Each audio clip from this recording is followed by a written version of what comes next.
Kabar itu cukup membuat Rizal begitu panik. Sementara Abimanyu yang ikut mendengar tersenyum puas. Ia tak peduli, jika akhirnya dia akan diadili. Tanpa ia tahu hal mengerikan sudah mengintainya termasuk keselamatan keluarga besarnya. Hidup lo gak akan tenang setelah ini, Abimanyu, peringat Rizal, menatap tajam Abimanyu. Peduli setan. Biar mampu 5 dia matel, jawab Abimanyu, tergelak puas. Ia pikir, dengan memohon belas kasihan ke Rizal, dia akan dibebaskan. Tapi mendengar keadaan Hanafi kritis, itu cukup membuat Abimanyu merasa dalam kemenangan. Rizal menemui para penjaga yang ditugaskan di rumah sakit. Ia sudah murka besar, bagaimana Abimanyu bisa menyusup masuk ke dalam ruangan bosnya dengan mudah. Apa yang kalian kerjakan, sampai ada penyusup masuk, amuknya, dengan wajah yang memerah. Kalian tahu, Mas Han sekarang kritis di rumah sakit. Luka tusuk yang dialaminya mengakibatkan beliau pendarahan hebat. Suaranya lantang, menatap satu persatu laki-laki dengan tubuh tinggi dan besar, yang kepalanya tertunduk tak berani menatap Rizal. Apa sesulit itu, berjaga di area rumah sakit? Sampai kalian tidak bisa hanya fokus ke ruangan Mas Han saja. Kecamnya lagi, masih penuh amarah. Tidak ada yang mencurigakan dari penampilan atau gelagatnya, Mas. Kami benar-benar kecolongan, kami minta maaf, dan siap menerima konsekuensinya, sahut salah satu dari mereka dengan gagah berani. Ya, tentu saja kalian akan mendapatkan konsekuensi dari ketidakbekusan kerja kalian. Bertahun-tahun kalian kerja sama Mas Hanafi, tapi lihat hari ini, apa yang terjadi. Grik. Serempak, para lelaki yang tampak begitu gagah dan berani itu menekuk diri, melipat kaki mereka dan menempelkan ke tanah. Wajah mereka tertunduk dalam. Siap, Mas. Apapun hukumannya, kami siap menerima dengan ikhlas lahir dan batin. Tapi tolong, jangan pecat kami. Potong saja upah kami ikhlas Mas. Tolong, jangan pecat atau buang kami keluar pulau. Rizal menghela napas panjang, mendengar permohonan mereka. Ia juga manusia biasa, yang pernah melakukan kesalahan. Ia juga punya hati, yang tidak melulu membuat keputusan yang membuat orang lain sakit hati dan terluka perasaannya. Gue gak punya hak untuk menentukan hukuman yang pantas buat kalian. Tapi kalau sampai terjadi sesuatu sama Mas Hanafi, kalian akan mendapatkan hukuman keras dari gue, ucapnya tegas dan berpower. Siap. Kami di bawah titah untuk mendapatkan tugas selanjutnya, Mas.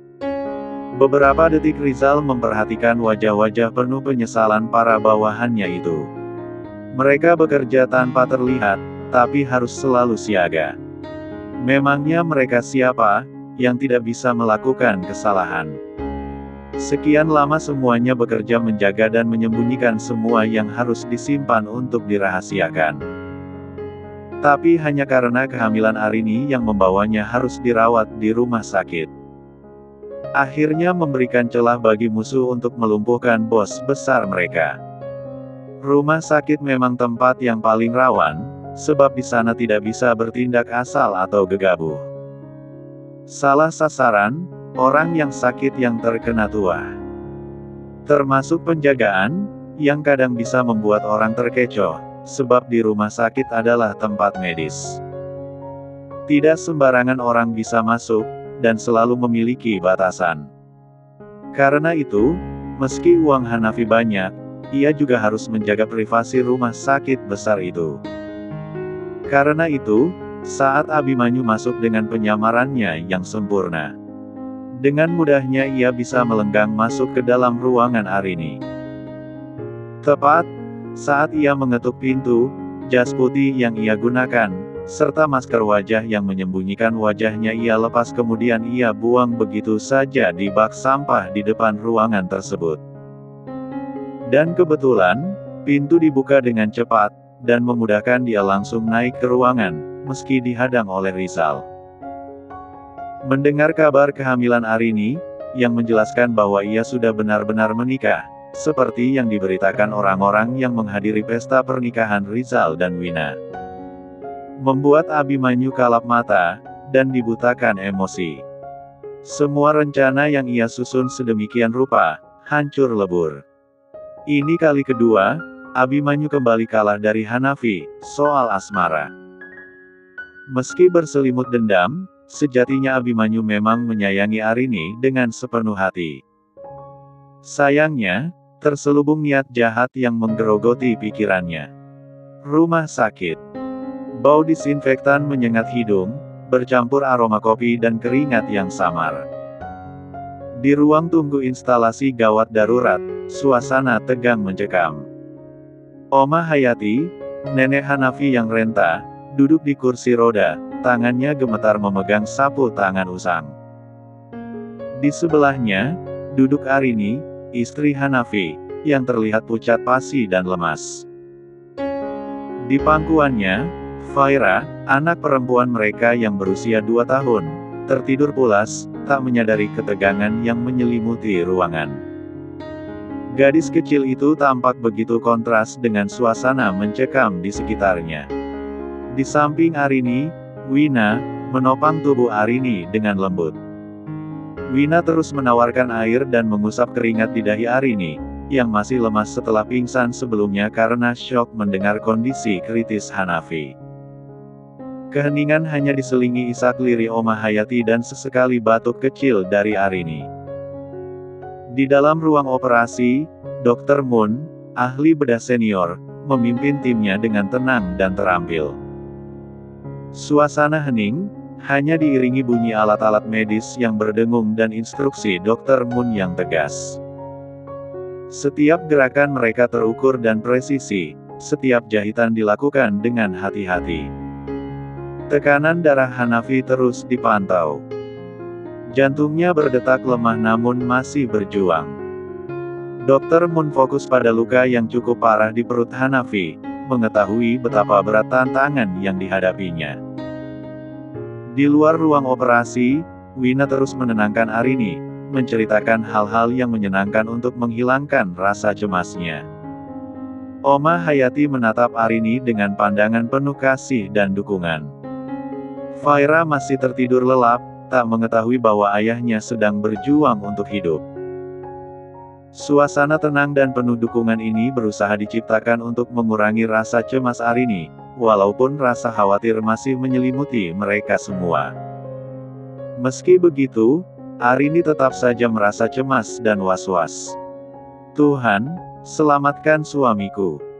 Aku butuh dia, Tuhan, gumam Arini beberapa kali. Setiap kali ia memandang pintu tertutup ruang IGD. Mas Han pasti baik-baik saja, Mbak. Percayalah. Wina kembali menenangkan bosnya itu. Aku takut, Win, rengeknya, gemetaran. Oma Hayati terdiam, tapi bibirnya terus saja bergerak, menggumam doa.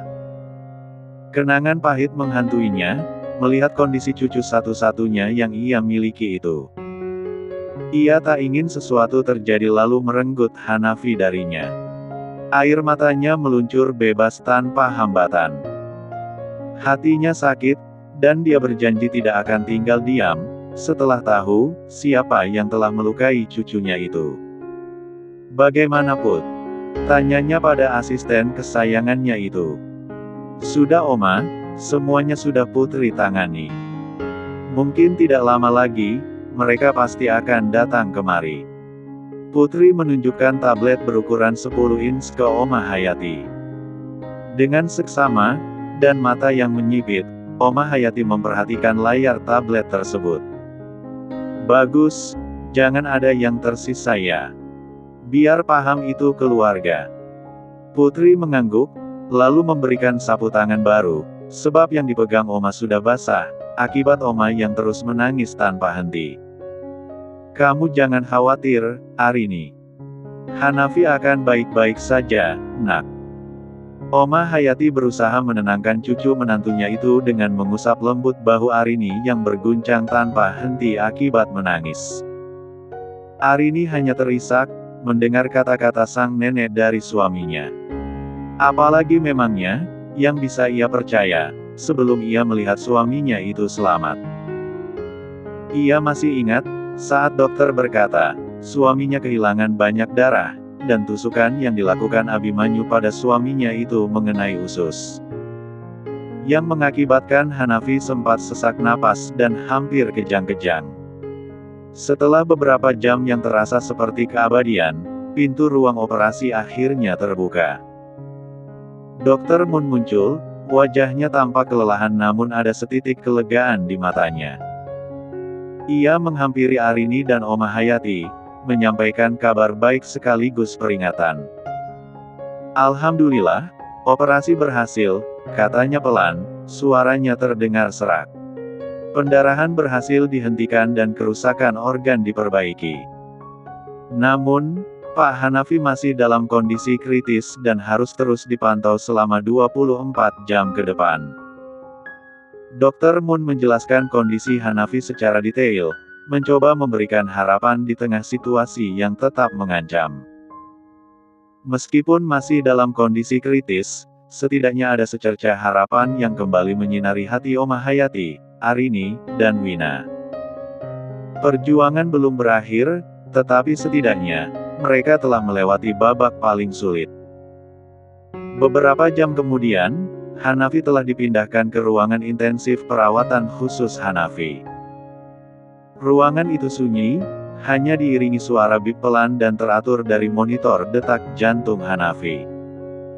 Arini duduk di kursi, tubuhnya lemas, tangannya masih gemetar. Ia menarik napas dalam-dalam, mencoba menenangkan diri, tapi dadanya sesak. Air mata masih mengalir di pipinya, menorehkan jejak di pipinya yang pucat. Di sebelahnya, Oma Hayati menggenggam tangan Faira yang tertidur lelap, jari-jari keriputnya tampak begitu rapuh. Oma, aku takut, Oma. Apa dia akan baik-baik saja? Arini menatap pias sang nenek. Oma Hayati menatap Arini dengan mata berkaca-kaca, set. Tenang, nak. Operasinya berhasil, kan? Alhamdulillah. Hanafi kuat, dia akan melewati ini. Percayalah, dia akan bangun sebentar lagi. Arini mengusap air matanya, masih sesenggukan, dan dadanya masih begitu sesak. Kami baru saja meneguk kebahagiaan, Oma. Bagaimana nasib adiknya Faira, kalau sampai Mas Han tiada? Aku benar-benar tidak ingin kehilangan dia sekali lagi, Oma. Oma Hayati memegang tangan Arini, dengan begitu lembut, tenanglah, Allah SWT masih sayang sama kalian. Doa Oma selalu menyertai kalian. Ingat, Hanafi itu kuat. Dia akan berjuang untuk kalian, untuk Faira, untuk bayi kalian. Jangan cemas, iya. Arini tergugu, menatap wajah pucat sang suami, yang tubuhnya tersambung dengan alat bantu medis. Aku takut kehilangan dia, Oma. Dia segalanya buat aku. Oma Hayati menarik napas panjang, aku ngerti, Nini. Tapi jangan sampai rasa takut itu mengalahkanmu. Kamu harus kuat. Untuk Hanafi, untuk Faira, untuk bayimu. Kamu harus tegar. Arini menarik napas dalam-dalam. Susah, Ma. Susah banget. Rasanya dunia mau runtuh. Aku pernah kehilangan dia, dan aku gak mau lagi. Oma Hayati menepuk punggung tangan Arini, kita hadapi ini bersama-sama. Kamu masih punya aku, kamu punya Faira, kamu punya bayimu. Kita keluarga, kita kuat. Kita akan berdoa bersama-sama. Dan Hanafi akan segera bangun. Arini menatap Oma Hayati, mencoba tersenyum tipis, meski hatinya terus menangis. Terima kasih, Oma. Selalu mendukung kami. Sama-sama, sayang. Sekarang istirahatlah. Kamu butuh istirahat. Biarkan Oma jagain Fahira. Arini mengangguk lemah, menutup matanya setelah ia di sofa, mencoba mengumpulkan sedikit kekuatan yang tersisa. Beberapa jam kemudian, Oma Hayati keluar, setelah ponselnya berderit. Ia tak mengangkatnya, sebab tahu, itu adalah Putri. Ia meninggalkan Arini bersama Fahira yang terlelap di sofa bed empuk di rumah sakit tersebut. Ia meminta Wina untuk gantian menjaga Arini. "Mereka siapa, Oma?" tanya Wina, sebelum ia masuk ke dalam ruangan. "Orang tua Abimanyu. Ini bagian Oma, kamu cukup jaga kedua cucuku baik-baik." "Mengerti," sahut Oma Hayati, kini dengan tatapan sedingin bongkahan es di kutub selatan. Wina mengangguk paham, ia tahu sepak terjang nenek tua yang tak bisa diremehkan itu. Biar usia telah memakan sebagian kehidupannya, tapi kekuatannya dalam dunia bisnis, tidak ada yang berani menandinginya. Wina tahu, mereka masih ada ikatan saudara. Jadi, ranahnya bukan di sana. Dan tugasnya, hanya menjaga Arini, yang sudah ia anggap kakaknya sendiri. "Wina masuk ya, Oma. Panggil saja, kalau Oma butuh bantuan, sekedar untuk mematahkan tulang laki-laki yang ada di belakang mereka," bisik Wina, menatap ke arah dua orang laki-laki yang merupakan pengawal orang tua Abimanyu. "Kamu jangan khawatirkan hal itu. Mereka semua masih berada di bawah kekuasaanku. Titahku tidak bisa dibantah oleh mereka," sahut Oma Hayati begitu tenang namun menghanyutkan. "Siap Oma." Wina di dalam. Gadis itu melesak masuk, setelah memberikan tatapan tajam pada orang-orang yang harus siaga di balik persembunyian mereka. Saat itu juga, tepat Rizal datang, tapi mengambil jarak, saat melihat tatapan Oma Hayati padanya. Ia menyingkir, tapi tetap memantau dari jauh. "Oma, maafkan kehilafan Abimanyu, Oma. Tolong, mohon Liana," seraya berlutut. "Iya Oma, berikan saja hukumannya padaku," cicit Andi, ikut berlutut di hadapan Oma Hayati. "Apa kalian tidak tahu, kalau nyawa Hanafi hampir melayang, akibat ulah brutal anak kesayanganmu itu, ha?" sahut Oma Hayati dengan suara yang tegas, dan siap menerkam lawannya. Pantas saja, dia tidak bertanggung jawab sama sekali. Ternyata begini didikan kalian. Pecundang. "Oma, tolong Oma. Jangan buang kami," rintih Liana, kini ia bersujud, merangkak mendekati kaki Oma Hayati. Tapi tangan Oma Hayati sudah terayun, dan kedua orang yang sejak tadi berdiri di belakang Pak Andi dan Ibu Liana bergerak maju dengan cepat. Mencekal kuat lengan Mama Liana, lalu menariknya menjauh dari Oma Hayati. Rizal menyeringai dari kejauhan. Bahkan orang-orang Hanafi mengenyit, di balik persembunyian mereka, melihat apa yang terjadi.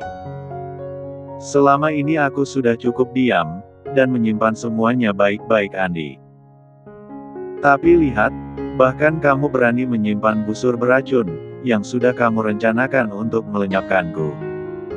Hebat. Jadi ini, yang kamu ajarkan pada putra kesayanganmu itu, setelah yang suamiku lakukan pada kalian." Papa Andi menatap tajam Oma Hayati. Tubuhnya gemetar seketika, seraya meneguk ludahnya dengan susah payah. Matanya liar dalam keputusasaan. Apa maksud Oma?" ucap Pak Andi, tergugup dalam ucap. Oma Hayati tersenyum mengerikan, menatap Andi, yang wajahnya begitu tegang. Sementara Mama Liana, meraung, meminta ampunan dari Oma Hayati. "Put, bawa sini," titahnya pada Putri. Sebuah remote kecil Oma Hayati terima dari Putri. Lalu, saat tombol berwarna merah dari remote tersebut ditekan, muncul gambar di dinding tepat di samping Papa Andi dan Mama Liana. Pelan-pelan, "Bi. Oma Hayati itu lebih mengerikan dari Hanafi. Sebetulnya, Papa juga heran, kenapa nenek tua itu panjang umur sekali. Kalau saja dia mati lebih cepat, Papa bisa membantumu mengalahkan Hanafi. Kamu jangan khawatir, Papa ada di belakangmu. Hanafi memang harus dihempaskan, tapi kita buat nenek tua itu mati terlebih dahulu. Mata Mama Liana membelalak tajam, melihat dan mendengar sendiri, suami dan putranya bersekongkol untuk menghabisi Oma Hayati dan Hanafi. Tubuhnya gemetaran, menatapnya langsang suami. Sungguh, ia tak percaya hal itu dilakukan suaminya. Oma, itu salah paham.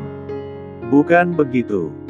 Maksudnya, aku hanya ingin membuat Abimanyu tidak bertindak lebih jauh.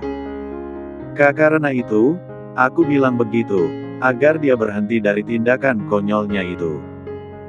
Aku hanya berusaha untuk menghentikannya saja. Sungguh Oma, aku tidak tahu, kalau Abi akan berbuat nekat, sampai tega menusuk Hanafi. Itu di luar kendali Oma, cicit Andi, menatap memelas Oma Hayati, dengan kedua tangan yang menangkup di depan dadanya, memohon penuh iba akan belas kasihan dari Oma Hayati. Kamu pikir aku anak kecil yang bisa kamu kelabui dengan kata-kata kosongmu itu ha? Tatapan Oma Hayati begitu tajam, menembus jantung Andi yang sudah hampir lepas dari porosnya. Kami sudah berbelas kasihan padamu sejak dulu, Andi. Tapi sepertinya kamu yang memang tidak tahu diri. Bahkan keserahakanmu itu menurun atau memang sengaja kamu turunkan pada anakmu itu. Karena itu, Abi tidak punya moral sama sekali. Selama ini aku diam, anakmu itu tidak pernah berkunjung ke rumahku barang sekalipun. Tapi aku sekarang sadar, kenapa anak itu bisa seperti itu.